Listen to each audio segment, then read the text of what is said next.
করছিস? আচ্ছা, এই অবস্থা। আমি ডাকছি কিচেন থেকে, কোনো রেসপন্স নেই।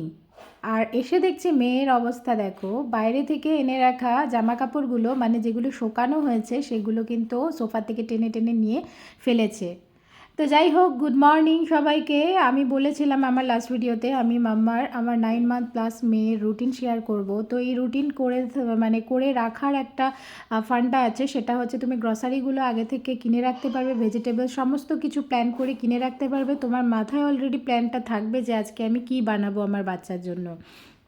আর আমি এখানে রুটিনটাকে জাস্ট দেয়ালে চিপকে রেখেছি। দেখো, সানডেতে আছে এগ ইয়ক আছে ব্রেকফাস্টে, মিড মর্নিং স্ন্যাকে অ্যাকচুয়ালি ও কিছুই খায় না, আমি ওখানে অপশনাল হিসেবে রেখেছি। আর একটার সময় মানে লাঞ্চ টাইমে দেখো খিচড়ি রেখেছি।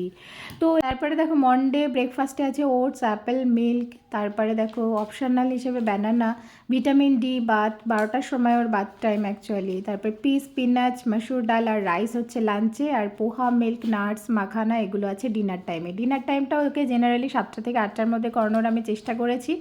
বাকিগুলো তোমরা পজ করে দেখে নাও ভিডিওটাকে। আর আমি কোনো পেডিট্রিশিয়ান নই, আমি জাস্ট ওর প্রোটিন আর তারপরে কার্বোহাইড্রেট আর ভিটামিন এই সমস্ত কিছুকে ব্যালেন্স করে একটা নিজের মতো করে ফুড চার্ট তৈরি করেছি। এতে আমার টাইম অনেকটা বেঁচে যাচ্ছে আর আমার কাজকে অনেকটাই ইজি করে দিয়েছে। চলো টাটা।